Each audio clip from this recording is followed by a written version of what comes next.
Pwy ydw i? O lle ddes i? Pam ydw i yma? Pam ydw i am gwybod? Pam rydym yn ddioddef? Lle gallai ddarganfod gobaith? A ydy Duw yn bodoli? A fedrwn wybod yn sicr? Fyddai'n bosib i'w gyfarfod. Mae Duw yn agosach na beth rydych yn meddwl.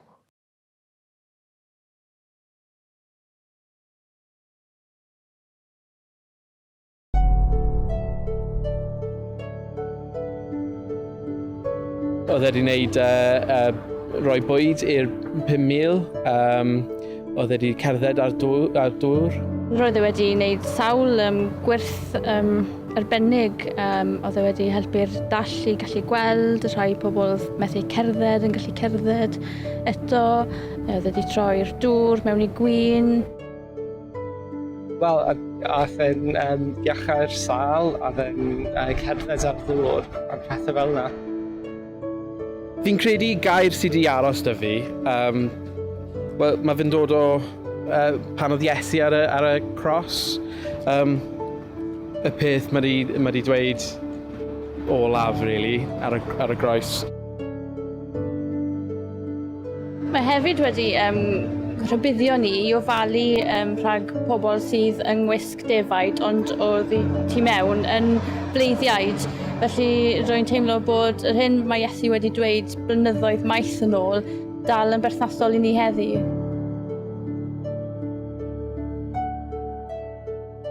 Does rhywun hanesydd go iawn yn ame fod y dyn yma, Iesu o Nasareth, ydi byw, ond y peth sy'n drysu ydi fod o'n gwrthod diflannu. 2,000 o flynyddoedd yn ddiweddarach a miloedd o filltiroedd o'r lle cafodd I eni. Mae'n amlwg y gellwch stopio rhywun ar y stryd a beth bynnag ydi barn, mae pawb yng Nghymru yn adnabod I enw a falle'n gwybod rhywbeth am I fywyd. Y saer syml, y rabi neu athro o'r ganrif gyntaf, yr Iddew yma gafodd ei groesoelio gan yr ymerodraeth Rufeinig. Mae ganddo ddilynwyr brwd ar hyd a lled y byd, ac mae'r niferoedd yn dal I gynyddu.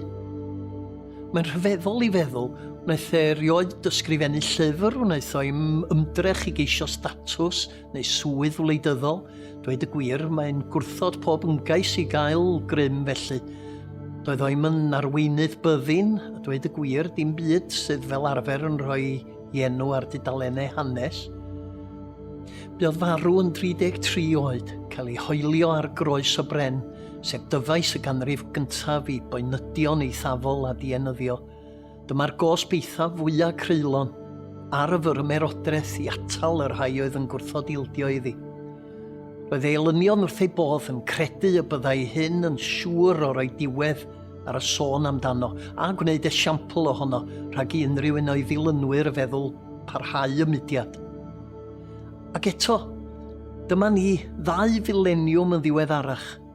Dydy'r ymerodraeth bellach ond ar dudalennau hanes, ac mae enw Iesu yn fwy enwog nag erioed. Mae hyd yn oed hanes yn cael ei rannu I gyfnod cyn Crist ac oed Crist, fel pe bai amser angen ei ail ddiffinio, y byd wedi cyrraedd cyfnod newydd, y cwbl wedi ei newid gan y dyn yma. Mae'r Iesu yma o Nasareth yn dal I wrthod diflannu. Cwestiwn, pam? Be sy'n wir am yr un dyn yma, y bywyd yma, sy'n enyn y fath chwilfrydedd? Beth amdano sy'n mynnu'r fath sylw ac yn esgor ar y fath ffyddlondeb? Beth amdano sy'n dal I gymell teyrngarwch, I ysbrydoli a chyffroi miliynau o bob cenedl, safle gymdeithasol, lliw a chred? Rhyw ben, rhaid gofyn y cwestiwn, mae cymaint o bobl o'r blaen wedi ei ofyn. Pwy ydy'r Iesu yma? Roedd C.S. Lewis, awdur poblogaidd y gyfres Chronicles of Narnia a nifer o lyfrau eraill, yn ddilynwr brwd I Iesu, ac ysgrifennodd nifer o lyfrau am ei ddiddordeb yn Iesu. Mewn llyfr o'r enw Mere Christianity, ysgrifennodd fel yma, ni fyddai dyn a oedd yn ddyn yn unig ac yn dweud y math o bethau ddwedodd Iesu yn athro moesol mawr. Fe fyddai naill ein wallgofddyn ar yr un lefel a dyn sy'n dweud I fod o'n nwy wedi botio, neu fel arall, fyddai'r diafol o uffern. Mae'n rhaid i chi wneud eich dewis. Naill ai mab Duw oedd, ac yw y dyn yma, neu fel arall yn ddyn gwallgof neu'n waith. Gallwch gau ei geg fel ffŵl, gallwch boeri arno a'i ladd fel un o'r demoniaid, neu gallwch ddisgyn wrth ei draed a'i alw'n arglwydd a Duw. Ond pidio na dod ato gyda rhyw nonsens nawddoglyd amdano fel athro dynol mawr. Ni adawodd hynny'n opsiwn i ni. Ni dyna oedd ei fwriad. Wrth wynebu'r dystiolaeth, rhaid casglu fod o'n gwbl wallgof, yn gwbl ddrwg, yn dda iawn, neu yn dduw. Oedd Iesu'n dda? Ai dim ond dyn da iawn oedd hwn? Ai athro moesol oedd Iesu? Den ni eisoes ydi sôn fod dylanwad ei ddysgidiaeth yn parhau yn ein diwylliant ni. Ai dim ond arweinydd ysbrydol arall oedd o. Un oedd yn gallu cydio yn ychymig eneidiau a gwneud i ni ddymuno bod yn well pobl. Cwestiwn pwysig a chasgliad arall sy'n weddol rwydd i ddod iddo, ond nid dim ond delio â sut dwi'n byw neu sut dwi'n caru mae geiriau Iesu. Mae eiriau'n dangos ffordd newydd a radical o adnabod Duw. Roedd yn dweud pethau fel, fi ydy'r ffordd a'r gwirionedd a'r bywyd. Does neb yn dod at y tad, ond trwy fi. Cyn marw, dwedodd, rwyf yn mynd i baratoi lle i chi mwyn i chi fod lle rwy fi. Mae Iesu'n gwahodd pobl i ymddiried popeth iddo, nid dim ond ei bywyd, ond ei marwolaeth hefyd.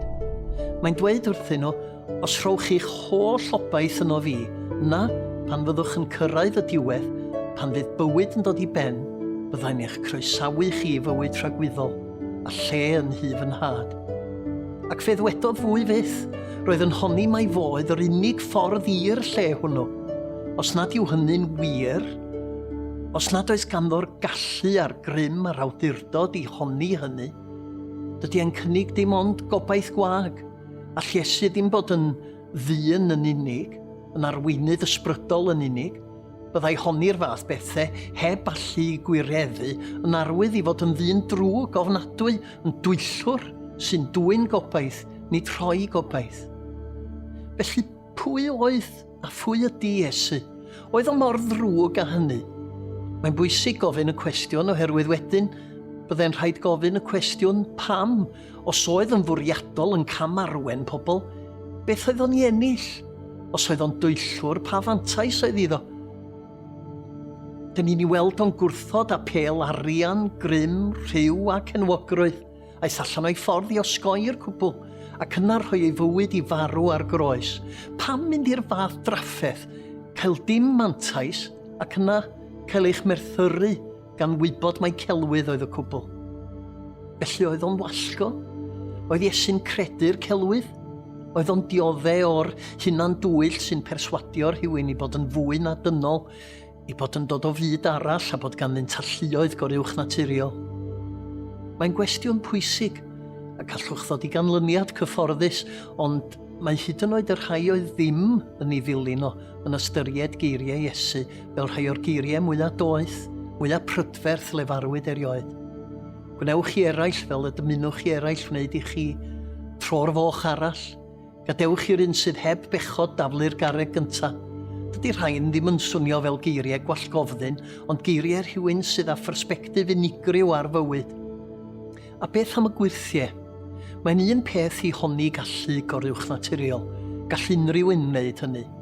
Ond mae'n beth cwbl wahanol os medrwch wneud i'r dall weld, i'r byddar glywed, i'r cloff gerdded, rhyddhau eneidiau sy'n gaeth, rhwymo calonau oedd wedi ei torri, ac mae Iesu'n gwneud y pethau yma dro ar ôl tro.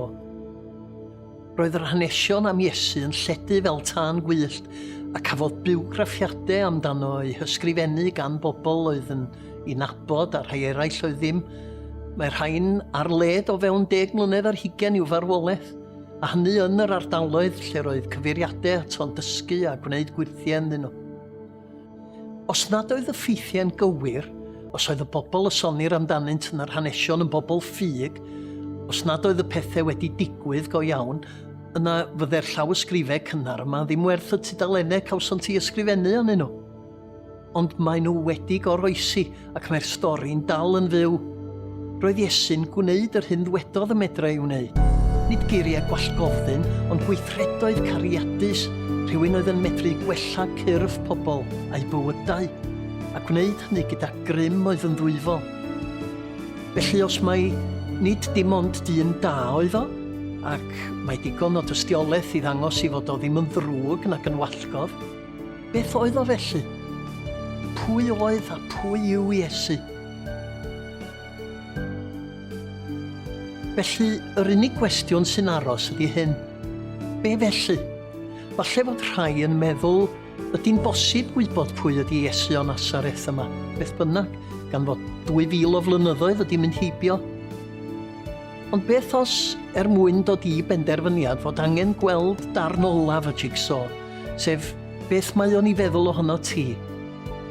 Amyddfau pobl mewn mynwentydd, mewn capeli gorffwys, mewn ysbytai, mae symbol y groes yn aros, yn cynnig gobaith i bobl ar adegau anodd iawn. Pam? Mae'n siap syml llinell lorweddol yn cwrdd â llinell vertigo. Darlun o ddyfais dienyddio'r Rhufeinig. Pa obaith sydd gan y groes i'w gynnig i bobl? Pam mae ein diwylliant yn dal i afael yn y groes? Mewn llythyr at yr eglwys ifanc yn Rhufain, mae'r geiriau yma, ond prawf Duw o'r cariad sydd ganddo tuag atom yw fod Crist wedi marw drosom pan oedd em yn dal yn bechaduriaid. Mae'r groes yn tystio i Dduw sy'n torri mewn i'n bywydau, heb ddisgwyl i ni gisio gwneud popeth yn iawn ein hunain, neu ddeall yn iawn. Mae'n camu mewn i'r byd ac i'n bywyd gan ddangos i gariad tuag atom a gwneud hynny drwy dalu'r pris eithaf mwyn i ni gael dod i'w adnabod, marw yn ein lle pan oedd ni'n dal yn bechaduriaid. Pechod, y cyflwr yno ni sy'n atal pob un ohono ni rhag bod yr hyn fwriadwyd i ni fod. Y reddf gynhenid yna sy'n gwrthod caniatau ni nabod y Duw sydd wedi'n creu. Pechod, y baich o gywilydd ar ei ogrwydd sy'n gwasgu lawr ar ein henaid. Y groes ydy'r man sy'n delio â'r cwbl, lle mae'r hyn aeth o'i le yn cael ei gywiro a lle mae Duw yn dangos i ni gymaint i'w gwerth yr ail gyfle mae'n ei roi i ni. Mae'r groes lle bu farw Iesu yn dangos unwaith ag am byth fod pobl oedd yn methu codi eu hunain o'r llanast mae pechod wedi ei wneud, yn profi Duw yn ei codi, a hynny drwy roi ei unig fab, yr un wnaeth hi'n caru gymaint nes ei fod yn barod i roi ei unig fywyd yn ein lle. Felly y cwestiwn bellach ydy, beth dwi am ei wneud am hyn? Cario ymlaen hebddo, byw heb ei faddeuant, ei ofal a'i arweiniad, neu ei gydnabod fel Duw, fel gwaredwr, fel fy Meseia, yr un ddaeth i wneud drosta i yr hyn a fedrwn i wneud drosta i'n hun. Ers y cychwyn cyntaf, mae'r ddynoliaeth wedi bod yn chwilio. Mae pob grŵp o bobl ar y blaned wedi gofyn y cwestiwn, sut yn ydy Duw? Sut fedrai wybod amdano go iawn? Beth os yn Iesu fod Duw yn agosach na feddwl ei ystyrioed? Beth os ydy o'n medru gwneud yr hyn a ddwedodd? Beth os ydy'r cyfan ddwedodd amdano ei hun yn wir? Beth os gall o wneud popeth mae'n addo i wneud? All hwn fod yn dduw yn y cnawd? Sut mae'n gwybod i sicrwydd? Pwy ydy Iesu? Meddyliwch, trafodwch, holwch.